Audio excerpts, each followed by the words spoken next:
હવાર હવારમાં તો મમ્મી હવે લાઈટ ઘાણી કરી છે. અત્યારમાં કોઈ થોડી લાઈટ કાઢી નાખે. લાઈટ ના છે ને રોજના નાટક થઈ ગયા છે. રોજ રોજ વહી જાય છે સવાર થાય ને ત્યાં. હારું વહી ગઈ. મને તો એમ થાય કે સવારે વહેલી 6 વાગે વહી જતી હોય ને તો હારું. ઈ બાને તું વહેલી ઉઠી જા. વેલા ઉઠવાની ક્યાં કરો છો મમ્મી? મેં તો આખી રાત મચ્છર માર્યા, મચ્છરે સુવાત ન દીધી. મચ્છરના બાના કાઢમાં તારા રૂમમાં તો ઓલ આઉટ છે જ તે. હું મચ્છર માર્યા? ઓલ આઉટ થી કાંઈ થતું નથી મમ્મી.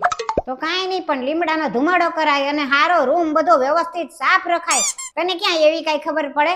તમને ખબર છે આખી રાત મચ્છરના લીધે હું નથી સુઈ શકતી. અરે ભાઈ તું એકલી નહીં, હવે હું મચ્છર બગાડતો હતો. ઘડીક વાર અહીંથી આમાં કરું તો હું કરે, ઘડીક વાર અહીંથી આમ હું કરે, આમથી આમ ફરું રે, આમથી આમ ફરું. હું આખી રાત જાગ્યો જ છું. બહુ ત્રાસ છે મચ્છરનો. બપોરે હુઈ જાવ છો, રાત્રે હુઈ જાવ છો, સવારે 10 વાગે ઉઠો છો અને તોય પાછા લાઈટના બાના કાઢો છો. ઓહો મનીષા, આમ જોતો ખરી, તને તો આ મચ્છરોએ તો ઘાયલ કરી નાખી છે. આમ કેવા બધી જગ્યાએ ઓલા ટીમચા થઈ ગયા છે. કેટલું બધું તને તો કરી નાખ્યું છો. બહુ કડી ગયા. ઓહો હો, ઘાયલ તો તું એવી રીતે બોલેસ જાણે એને બધે લોહી નીકળી ગયા હોય.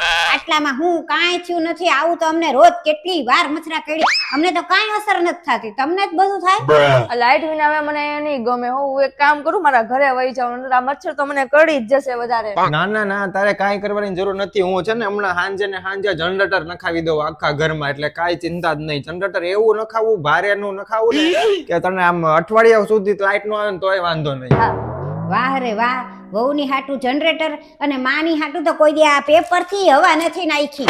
અમારું તો કાંઈ કરતો જ નથી અને એની હાટું જનરેટર. વાહ ભાઈ વાહ, નવરી બજાર. તારી પાસે પૈસા છે જનરેટર ના? ક્યાંથી લાવીશ? હું નહીં આપું હો કાંઈ. એ બધું જવા દે મમ્મી. પણ હમણાં ગઈકાલે મામાનો ફોન આવ્યો હતો ત્યારે હું બધું સાંભળી ગયો હતો કે તે એમ કીધું હતું મામાને કે જે અમારે ત્યાં ઘરમાં વહુ છે એને કઈ આવડતું નથી ને જેવી જોવે એવી આવી નથી, મારું કઈ માનતી નથી ને કેટલું તો વખાણ કરવાનું બદલે બીજું ખરાબ બધું કહી દીધું. ના ના હો, મેં કાંઈ એવું કીધું નથી. તારે કઈક સાંભળવામાં ભૂલ થઈ હશે. હું કાંઈ નથી બોલી. મમ્મી સાંભળવામાં કાંઈ ભૂલ નથી થઈ હો. અને મમ્મી સાંભળવામાં તો ઠીક છે, હાલ હું તારી બાજુમાં ઉભો તો કદાચ હોય કદાચ, પણ આપણે તો ઘરની વાત ઘરમાં જ રહેવા દેવાય ને, બહાર હું કામ કોક ને કેવું જ જોવે. મેં કાંઈ કીધું નથી અને ગામના બધા જોવે જ છે, આજુબાજુ વાળા બધાય જોવે છે, એટલે ઈ બધાયને ખબર જ હોય કે તમે કેવા છો. એટલે એને કીધું હશે. તમારા કરમ તમે ભોગવો. તો હવે હું તમારું બધું બહાર બધાને કહીશ. તું શું કહેતી હતી? મેં જ બધાને બધું કહી દીધું. મમ્મી એનો અર્થ એમ કે તે જ મામાને બધું કહી દીધું છે ફોનમાં. હવે મારે એની સામું કેવી રીતે મોઢું લઈને જવાનું? એ બધું બરાબર જ કર્યું છે મેં, એટલે બધાને ખબર પડે કે તમે શું કરો. એક કામ કરી, આપણે ઘર છોડીને જ વયા જઈએ.